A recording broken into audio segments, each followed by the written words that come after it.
4 राज्यों में राज्यसभा की 16 सीटों के लिए जंग शुरू हो चुकी है। जयपुर, चंडीगढ़, मुंबई, बेंगलुरु में राज्यसभा के लिए वोट डाले जा रहे हैं और महाराष्ट्र, राजस्थान और हरियाणा में एक एक सीट और कर्नाटक में 2 सीटों पर कांटे की टक्कर है। महाराष्ट्र में एआईएमआईएम ने शिवसेना को समर्थन का ऐलान कर उद्धव ठाकरे को राहत दी है।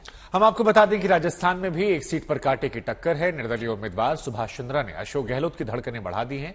उधर कांग्रेस ने यह दावा किया है कि उनके तीनों उम्मीदवार जीत रहे हैं। आज हैरानी की बात यह कि अशोक गहलोत खुद पोल एजेंट बनते हुए नजर आए। हरियाणा में कांग्रेस के अजय माकन की सीट भी फंसी हुई है। उनकी टक्कर निर्दलीय उम्मीदवार कार्तिकेय शर्मा से है, जिन्होंने चौटाला के साथ साथ निर्दलियों के समर्थन की बात कही है। सत्येंद्र चौहान मेरे सहयोगी इस वक्त तमाम जानकारी के साथ जुड़े हुए हैं। सत्येंद्र, वहां पर किस सीट पर पेच फंसा हुआ है? क्योंकि अलग अलग राज्यों में हम देख रहे हैं कोई ना कोई एक ऐसी सीट है जहां पर संशय बना ही हुआ है। देखिए, हरियाणा की अगर बात करें तो दिलचस्प, रोचक के साथ साथ ये चुनाव अब कहीं ना कहीं तनावपूर्ण हो गया है। हरियाणा में अभी मैं जिस जगह पर मौजूद हूं, ये नेता प्रतिपक्ष भूपेंद्र हुड्डा का मकान है और यहां पर 2 बसों में भरकर विधायकों को लाया गया है।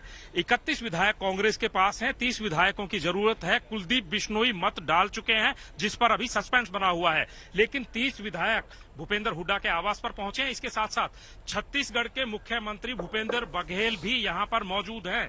इसके अलावा राजीव शुक्ला, जिनको पर्यवेक्षक बनाया हुआ है, वो यहां पर मौजूद है।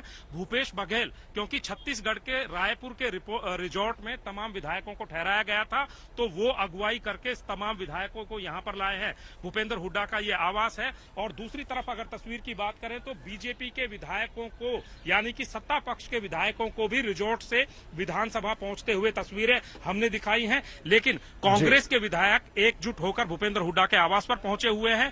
डर इस बात का है कि अगर एक भी वोट या रद्द हो जाती है या क्रॉस हो जाती है तो कांग्रेस के लिए बड़ी फजीहत हो सकती है, क्योंकि अजय माकन कहीं ना कहीं राहुल गांधी खेमे के नेता हैं और राजस्थान से लेकर हरियाणा में तीनों चारों जो। ठीक है सत्येंद्र, आप बने रहिए हमारे साथ, हम आपके पास आएंगे। सुप्रिया भी हमें नजर आ रही हैं। सुप्रिया, सुभाष चंद्रा की राजस्थान जाने से वहां की सियासत भी गर्मा गई है।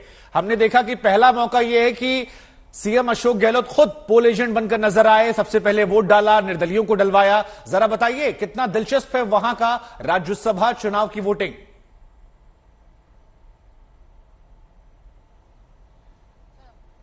सुप्रिया को शायद आवाज नहीं मिल रही है। मुंबई का रुख कर लेते हैं, वहां से भी हमारे सहयोगी जुड़े हुए हैं। ऋत्विक भालेकर वहां से हमारे साथ हैं। ऋत्विक, जिस तरीके से महाराष्ट्र में एआईएमआईएम का आना, वहां पर पूरी तरीके से समीकरणों का बदलना, इस वक्त क्या कुछ चल रहा है?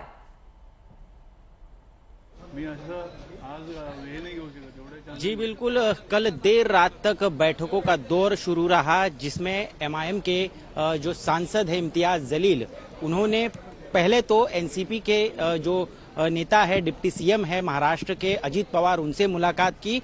लेकिन कल अचानक रात 1 बजे वो ट्राइडेंट होटल पहुंचे और ट्राइडेंट होटल के कई सारे जो विधायक है शिवसेना के, वो वहां पर रुके हुए थे।